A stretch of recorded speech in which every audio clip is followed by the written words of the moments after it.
بسم اللہ الرحمن الرحیم۔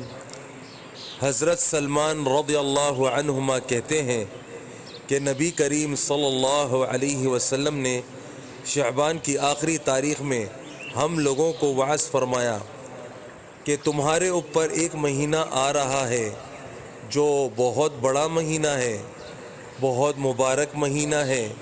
اس میں ایک رات ہے جو شب قدر ہے، جو 1000 مہینوں سے بڑھ کر ہے۔ اللہ تعالیٰ نے اس کے روزے کو فرض فرمایا اور اس کے رات کے قیام یعنی تراویح کو ثواب کی چیز بنایا ہے۔ جو شخص اس مہینے میں کسی نیکی کے ساتھ اللہ کا قرب حاصل کرے، ایسا ہے جیسا کہ غیر رمضان میں فرض ادا کیا۔ سبحان اللہ۔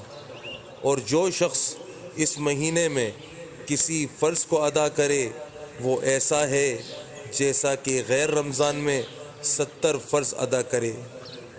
یہ مہینہ صبر کا ہے اور صبر کا بدلہ جنت ہے، اور یہ مہینہ لوگوں کے ساتھ غم خواری کرنے کا ہے۔ اس مہینے میں مومن کا رزق بڑھا دیا جاتا ہے۔ جو شخص کسی روزے دار کا روزہ افطار کرائے، اس کے گناہوں کے معاف ہونے اور آگ سے خلاصی کا سبب ہوگا، اور روزہ دار کے ثواب کی مانند اس کو ثواب ہوگا، مگر اس روزے دار کے ثواب سے کچھ کم نہیں کیا جائے گا۔ سبحان اللہ۔ بس میرے بھائیوں دوستوں، جو آج ہم نے سنا ہے، پڑھا ہے، اللہ پاک ہمیں اسے سمجھنے کی، اس پر عمل کرنے کی اور دوسروں تک پہنچانے کی اللہ پاک ہمیں توفیق عطا فرمائے۔